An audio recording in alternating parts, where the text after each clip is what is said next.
কোরআন কয় জানি আমার উদ্দেশ্য কি, আমি কেন নাযিল হয়েছি। কোরআন কামে নাযিল হয়েছে আমি মুমিনদের জন্য রহমত স্বরূপ। সূরা কোন সুবহানাল্লাহ।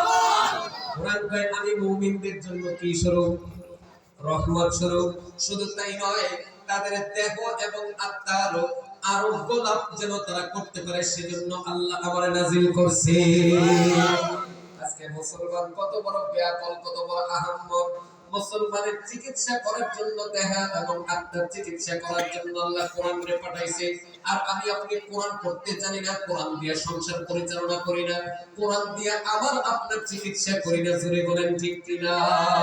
আমার বাবাজিরা, বন্ধুরা, আমার কথাগুলো দিলের কান লাগায় বোঝার চেষ্টা করবেন। আরে প্রত্যেকটা মানুষের কিন্তু একটা করে রূহ আছে এবং একটা করে দেহ আছে, ঠিক কিনা বলেন? যখন কিনা দেহটা অসুস্থ হয়ে যায়, ডাক্তারের কাছে যান, ট্যাবলেট লাগে, ইনজেকশন লাগে, অ্যান্টিবায়োটিক লাগে, তখন এগুলো খাইলে দেহটা সুস্থ হয়ে যায়। কিন্তু এই দেহটা কিন্তু স্থায়ী নয়, অস্থায়ী। এটা মরার পরে মাটির সাথে মিশে যাবে, ঠিক কিনা বলেন?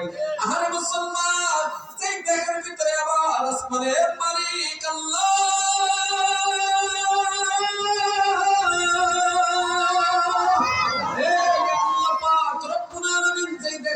একটা রূহ দিছে, ওই রূহটা কিন্তু কোনোদিন শেষ হবে না। একটা মানুষ গুনাহ করতে করতে করতে করতে করতে করতে ওই মানুষটার কাছে তখন আর নামাজ পড়তে ভাল লাগে না, কোরআন পড়তে ভাল লাগে না, ভালো কোনো কাজ করতে তার ভাল লাগে না। ওই রূহটা দুর্বল হয়ে যায়, ওই রূহটা জান্নাতের জন্য অনুপযুক্ত হয়ে যায়, ওই রূহটা জাহান্নামী রূহ হয়ে যায়। ওই রূহটারে জান্নাতি রূহ বানানোর জন্য ওই কোরআন দিয়ে চিকিৎসা করার বিকল্প কোনো ব্যবস্থা নাই, ঠিক কিনা? জোরে কর। আমার ভাইরা, আমার বন্ধুরা, কথাগুলো বলার চোখ দিয়ে শোনার চেষ্টা করবেন। কোরআন তো আজকে নাই। কোরআনের শুধুমাত্র আজমত মহব্বত থাকলে আমাদের দিলের ভিতরে আল্লাহ কি রকমের ফায়দা দিত। মুসলমান, এখানে অনেক লোক এখানে বৃদ্ধ হয়ে গেছে, অনেকের বয়স 80, 90, 70 আছে না নাই? আমার একটু বলেন তো, 30 বছর 40 বছর অবস্থায় যেরকম উচ্চারণ করতে পারতেন, কথাগুলো মনে রাখতে পারতেন, যেরকম শক্তি ছিল, এখন কি আগের মতো আসেনি? এখন বৃদ্ধ লোকগুলো বলবেন, হুজুর এখন হাজারো চেষ্টা করলেও বুঝতে পারছি সময় শেষ হয়ে গেছে, কিন্তু কোরআন পড়তে পারি না, কোরআন মনেও রাখতে পারি না, হুজুর বললে উচ্চারণ করতে পারি না। আপনারা খেলবেন, আপনারা কি করবেন? ও যুবক ভাইরা, বৃদ্ধ ভাইরা, কথাটা দিলের কান লাগায় শুনবেন। আপনি যদি ওই লোকের মতো আজমত দিয়া, দিলের মহব্বত দিয়া যদি কোরআনের দিকে একটু তাকাইয়া হাতের আঙ্গুলগুলোরে বুলায়া বুলায়া চোখের পানি ফেলায় যদি বলতে পারেন, ये भी मेरा मौला का कलाम है,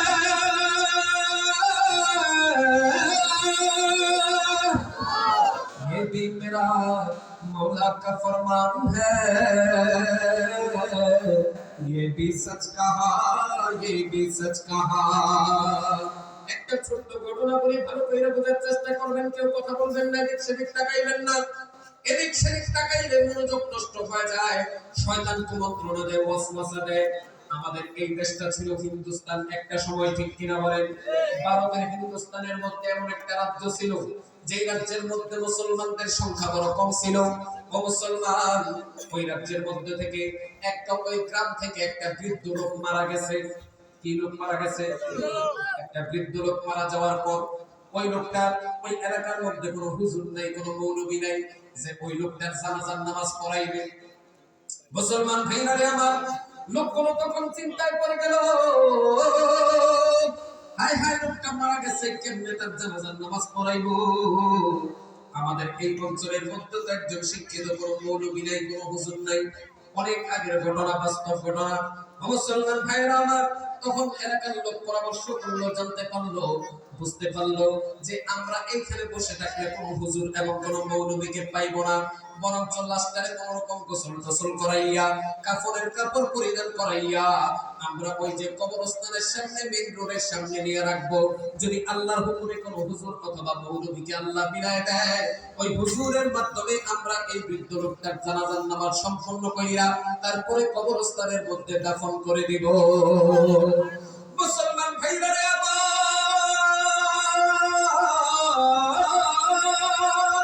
লোকটাকে গোসল করাইয়া, কাফনের কাফন পরিধান করাইয়া তখন ওই জানাজার নামাজ পড়ার জন্য ওই গোরস্থানের সামনে মেইন রোডের সামনে তার লাশটা খাটিয়াতে রেখে দিছে। ঘন্টার পর ঘন্টা পার হয়ে যায়, এদিক সেদিক লোকজনগুলো তাকাইতে থাকে, দেখে আয় হায় কোন টুপিওয়ালা লোক নাই, কোন হুজুর নাই, কোন হুজুরকে পাওয়া যাইতেছে না। লোকগুলো তখন আসমানের দিকে তাকায় ডাক দেওয়া বলে, মালিক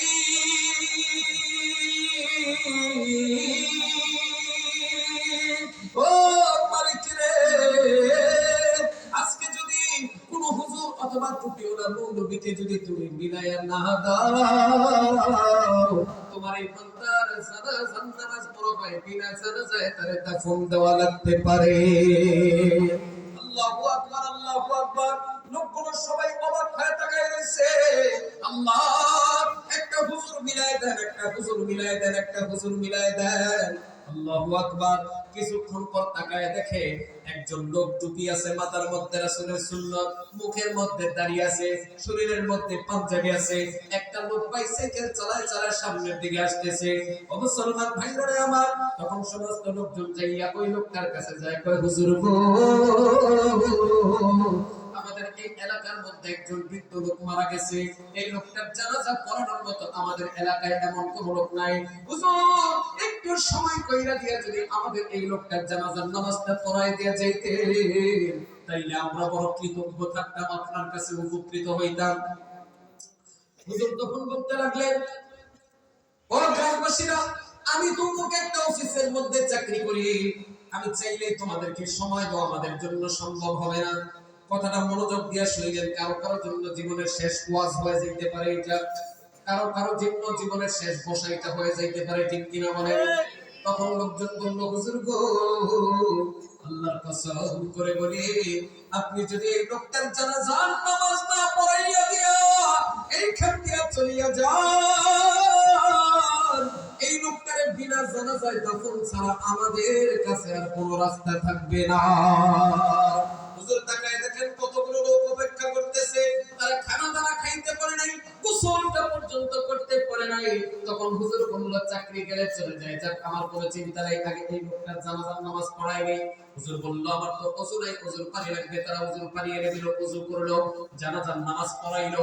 পড়ানোর পরে আবার লোকজন বলল, হুজুর এতক্ষণ সময় দিয়ে যেহেতু জানাজার নামাজটা পড়াই দিছে, একটু কবর পর্যন্ত নামায় দিয়ে যান, কারণ কোন জায়গার মধ্যে কোন দোয়া পড়া লাগে আমরা তো জানি না, মূর্খ মানুষ। আপনি আর একটু 5টা মিনিট সময় দিয়ে খেলে কবরের মধ্যে শোয়াই রেখে চইলা যায়। আল্লাহু আকবার, আল্লাহু আকবার। হুজুর তখন লোকটারে জানাজার নামাজ পড়াইয়া কবরস্থানের মধ্যে মুর্দাটারে মাটি দিয়া, মাটিগুলো দিয়া চাটাই চটাই বিছায়, বাঁশের ছাউনিগুলো দিয়া, কবর দিয়া সুন্দর মতো যার যার মতো করে সবাই চলে গেছে। হুজুর যখন কিনা অফিসের সামনে গেল, তাকায় দেখে হুজুরের এই পকেটের মধ্যে কিছু ডকুমেন্ট, কাগজপত্র ছিল, জরুরি কাগজপত্র, যেগুলো অফিসের কাজে লাগে। আইডেন্টি কার্ড ছিল, ভোটার আইডি কার্ডের মতো পরিচয়পত্র সবকিছু ছিল। হুজুর চিন্তা করলে এই কাগজগুলো কোথায় পাওয়া যাইতেছে না, আর যদি এই কাগজগুলো না পাই তাহলে তো আমার চাকরি থাকবে না, আর চাকরি না থাকলে আমার বিবি বাচ্চা সন্তানদের ভালো লালন পালন করা বড় কষ্ট হয়ে যাবে। হুজুর তখন মনে করলেন, কই পড়লো, কই পড়লো। মুসলমান ভাইরা আমার, হুজুর হঠাৎ করে মনে করলেন, ওই যে বৃদ্ধ লোকটারে জানাজার নামাজ পড়াইয়া মাটি দেওয়ার জন্য কবরের মধ্যে নামলাম, ওই যে উপর হইছিলাম, মনে হয় ওই লোকটার কবরের মধ্যে আমার কাগজগুলো পইরা গেছে।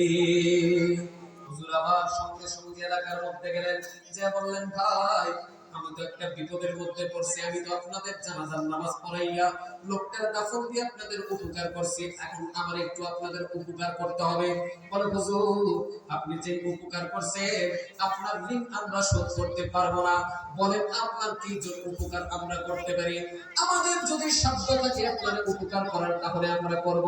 মুসলমান ভাইরা আমার, তখন হুজুর বললেন, আপনাদের ওই কবরের ভিতরে, মুর্দারের কবরের ভিতরে আমার কিছু কাগজপত্র পইরা গেছে, ওগুলো উঠাইতে হবে। এলাকার লোকজন তখন বললেন, হুজুর আমরা মূর্খ টুর্খ মানুষ, শরীয়তের বাধা বিধি সম্পর্কে আমাদের ধারণা নেই। আপনি যদি মনে করেন শরীয়তের মধ্যে কোনো বাধা না থাকে, তাহলে ওই কবরটাকে খনন কইরা আবার আপনি আপনার কাগজপত্রগুলো উঠাই নিয়ে আসতে পারেন। আল্লাহু আকবার, আল্লাহু আকবার। গ্রামের সকল লোকজনদেরকে নিয়ে হুজুর যখন কিনা কবরস্থানের ভিতরে ঢুকলেন, ঢুকার পরে কবরের সামনে গেলেন, কবরের মাটিগুলোকে যখন কিনা টাচ করলো, আমার আসমানের মালিক আল্লাহ, আল্লাহু আকবার বলেন। ও মুসলমান, কবরের মাটিটা টান দিতে দেরি, আমার আল্লাহ এই বান্দার কবরের মাটির মধ্যে এত সুন্দর সুঘ্রাণ দিয়া দিছে, যে ঘ্রাণ জীবনে কোনোদিন এত সুন্দর সুঘ্রাণ কেউ শুনতে পায় না। গ্রামের মানুষগুলো অবাক হয়ে গেছে, আরে এত সুন্দর মাটির মধ্যে আল্লাহ ঘ্রাণ দিয়ে দিছে, এই ঘ্রাণ জীবনে কোনোদিন আর কোনোদিন কেউ আগে কোনোদিন এত সুন্দর ঘ্রাণ পায় নাই। যখন কিনা চাটাই গুলোরে সরাইছে, আহারে যখন কিনা সুন্দর মতো পাশের চাউনি গুলোরে সরাইছে, আল্লাহু আকবার বলেন। যখন কিনা পাশের ছাউনি গুলো সরানোর পর যে লোকটা অল্প কিছুক্ষণ পূর্বে কবর দিয়ে গেছে, সমস্ত এলাকাবাসী এবং হুজুর দেখতেছে ওই লোকটা ছিল মাটির মধ্যে, খালি বিছানার মধ্যে মাটির মধ্যে শোয়াই দিছে। আমার আল্লাহ পাক রব্বুল আলামিন কবরের মাটিগুলো সরানোর পর পাশের ছাউনিগুলো সরায় দেখে, আমার আসমানের মালিক আল্লাহ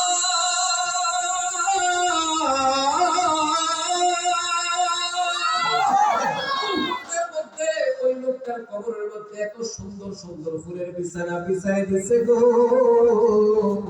যে ফুল জীবনে কেউ কোনোদিন চোখে দেখে নাই। জান্নাতি ফুল দিয়া কবরটা ভইরা দিছে, বিছানা বানায় দিছে, পানি বানায় দিছে। লোকটা তখন নামলো কবরের ভিতরে, নাইমা তার কাগজপত্র গুলিয়ে দিল, আর মনে মনে চিন্তা করতেছে, আরে আমারও তো একদিন এই মাটির নিচে অন্ধকার কবরে আসতে হবে, ঠিক কিনা বলেন? আমারও তো একদিন মাটির নিচে অন্ধকার কবরের মধ্যে আসতে হবে।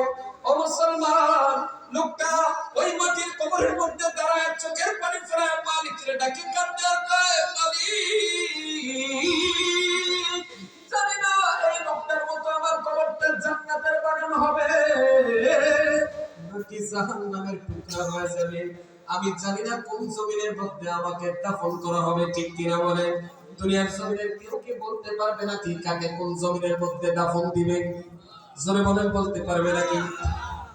আমরা কেউ জানি না আমার আপনার কাফনের কাপড় কোন দোকানের মধ্যে তৈরি হয়ে রয়েছে, আমরা কেউ জানি না কোন মসজিদের মুয়াজ্জিন জানি মাইক নিয়ে দাঁড়ায় রয়েছে আমার মৃত্যুর খবর বলার জন্য। আমি নাই, আমি নাই, আমি নাই, ঠিক কিনা জোরে কর।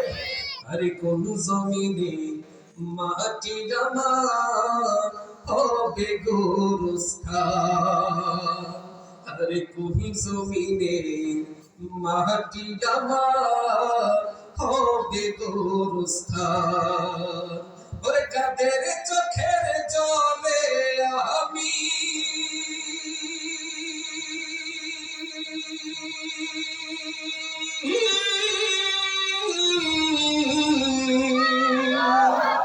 কাদের চোখের জলে আমি পাব পরিত্রাণ,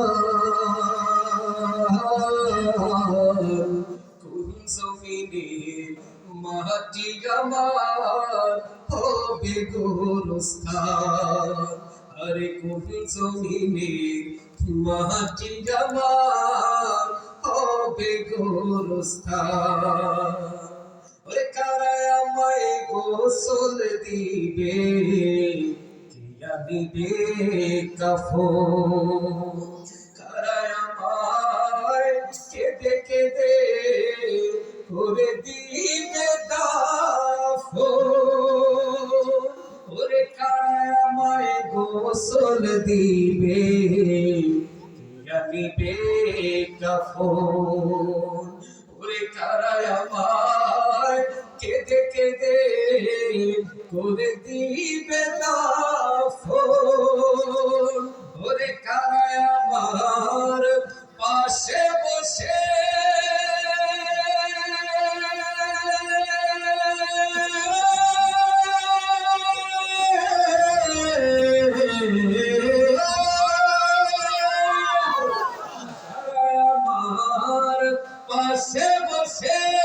শোনাবে কোরআন। কোন জমিনে মাটি আমার হবে গোরস্থান, আরে কোন জমিনে মাটি আমার হবে গোরস্থান। আর মুসলমান ভাইরা রে আমার, লোকটা তখন কবরের ভিতরে দাঁড়ায় হুজুর চিন্তা করলো, কোন জমিনের ভিতরে আমার মাটি হবে, কোন জমিনের মধ্যে আমার দাফন হবে আমি তো জানি না। না জানি এই লোকটার মতো জান্নাতের বাগান আমার আসমানের মালিক বানায় দেয়, নাকি কবরটা জাহান্নামের টুকরা হয়ে যায় আমার জানতে হবে। কোন এমন আমল করার কারণে আল্লাহ এই বৃদ্ধ লোকটার কবরটারে জান্নাতের ফুলের বিছানা বিছায় দিছে, মাটির মধ্যে সুঘ্রাণ দিয়ে দিছে। তখন লোকটার কবর দিয়া বাঁশের ছাউনি করে আবার দিয়া মাটি করে বিছায় দিয়া এলাকাবাসীকে তখন হুজুর জিজ্ঞাসা করলো, ভাই এই লোকটার পরিবারের মধ্যে কেউ আছে নাকি? এলাকাবাসী চলে চলে জিজ্ঞাসা করার পরে সবাই বলল, নাই নাই নাই নাই নাই, কেউ নাই কেউ নাই, শুধুমাত্র এই মুরব্বী লোকটার একটা কন্যা সন্তান আছে। হুজুর বলল, ওই কন্যা সন্তান বাড়ির মধ্যে নাকি? বলে, হ্যাঁ বাড়ির মধ্যে।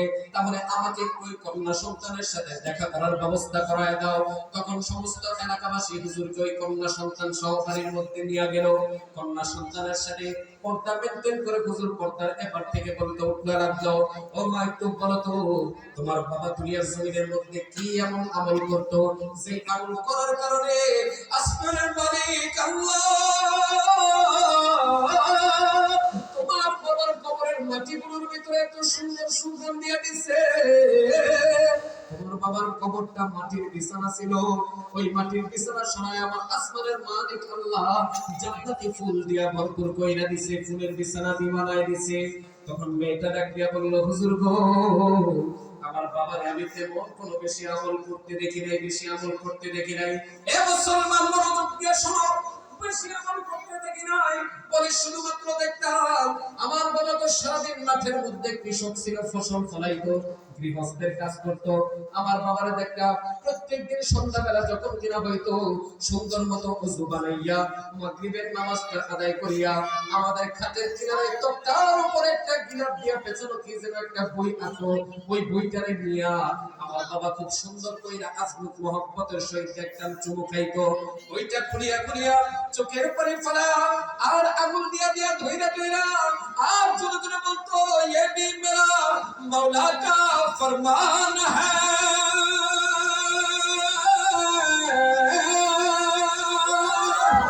ये भी मेरा मौला का कलाम है, ये भी सच कहा, ये भी सच कहा। শুধু এই কথা বইলা বইলা চোখের পানি ফেলায় ফেলায় বইটার অক্ষর করে ধরতো আর চোখের পানি ফেলায় টানতো। হুজুর বলল, কই কই তোমার ওই বইটা কোথায় আছে নাকি? তখন কন্যা সন্তান বলল, হুজুর ওই যে খাটের কিনারায় ওই তক্তার মধ্যে ওই বইটা রাখা আছে, দেখেন।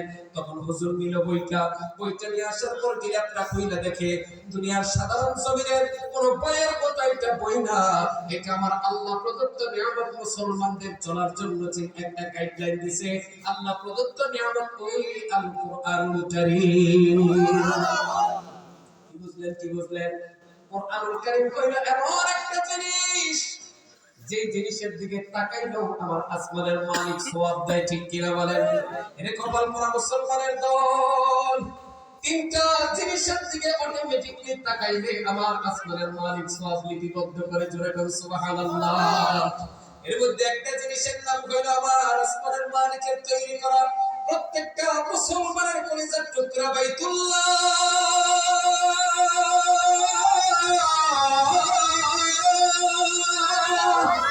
আল্লাহর ঘর বাইতুল্লাহ, যে ঘরের মধ্যে আপনি নামাজ পড়েন নাই, ধরেন নাই, শুধুমাত্র চক্ষু দিয়া দেখছেন, দেখতে দেরি আমার আসমানের মালিক ডাক দিয়া কয়, আমার বান্দার আমল নামার মধ্যে সওয়াব লিপিবদ্ধ করতে আমি দেরি করব না।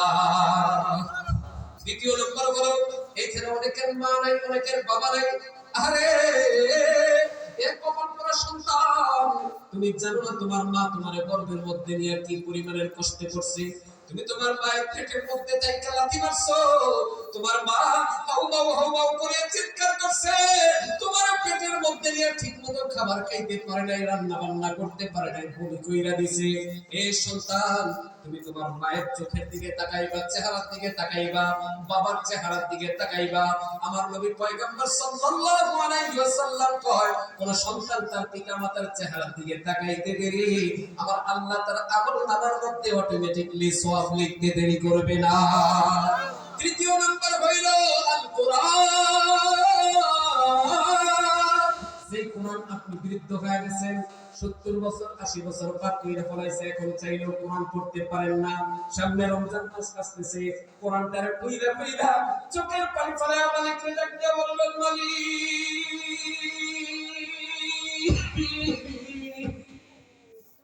মালিক রে, 40-50 বছর 60 বছর পার করলাম, আপনার কোরআন পড়তে পারিনি, ভুল করছি। চোখের পানি ফেলে মালিকের কাছে তওবা করবেন আর কান্না করবেন, আর আমলগুলো দিয়া, হাতগুলো দিয়া অক্ষরগুলোরে দইরা দইরা কানবেন। আল্লাহর নবী পয়গম্বর সাল্লাল্লাহু আলাইহি ওয়াসাল্লাম কয়, প্রকৃত পক্ষের কোরআনের আজমত মুহাব্বত যদি দিলের ভিতরে থাকে, কোরআনের ভালোবাসা যদি দিলের ভিতরে থাকে, তুমি কোরআন না পড়তে পারলেও হাসরের ময়দানে আল্লাহ কোরআন পড়নেওয়ালাকারীদের সাথে তোমার উত্তরণ করে দিবে।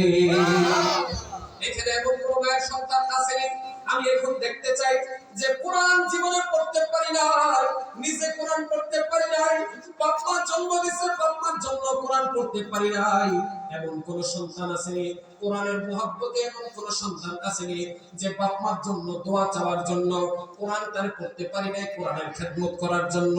এই যে কোরআনের পাখিরা এই মাদ্রাসার মধ্যে পড়ালেখা করে, এই কোরআনের পাখিদের খেদমত করার জন্য, কোরআনের মহব্বতে আল্লাহ তাআলা তার বাগানটাকে, কবরটাকে জান্নাতের বাগান বানায় দিবে। আল্লাহ তাআলা তার কবরের মধ্যে, মাটির মধ্যে সুগার দিয়ে দিবে। এই নিয়ামত বরকত শোনার পরে আল্লাহর কোন একজন বান্দা আছে যে, হুজুর আমি আমার কলেজের টুকরা মায়ের একমাত্র সন্তান, অথবা আমরা অনেকগুলো সন্তান, আমি কোরআনের মহব্বতে 10,000 টাকা এই কোরআনের খেদমতের প্রতিষ্ঠানে দান করে কোরআনের খেদমত করার জন্য শরীর থাকতে চাই। আল্লাহর একজন বান্দা চাই যে, হুজুর আমি নিজে কোরআন পড়তে পারি না, কিন্তু কোরআনের খেদমতের জন্য আমি 10,000 টাকা দিয়ে সারা গভীর রজনীতে রাত্রি বেলায় উঠে, আগে আপনি যখন শীতের ঠেলায় ঘুমায় থাকি, রাত্র 3টে বাজে উঠে ঠান্ডা পানি দিয়ে ওযু করে আল্লাহ কোরআনুল কারীমের তেলাওয়াত করে, তাহাজ্জুদ পড়ে, এই কোরআনের পাখিদের খেদমত মহব্বত করার কারণে একজন ব্যক্তি বলেন যে, হুজুর আমি 10,000 টাকা আমি কোরআনের পাখিদের জন্য দান করব। একজন লোক নাই যে কোরআনের জন্য 10,000 টাকা দান করে কোরআনের আজমত মহব্বত প্রকাশ করবেন? আল্লাহ একজন বান্দা চাই, কোন মা বাবার কলিজার টুকরা সন্তান আছে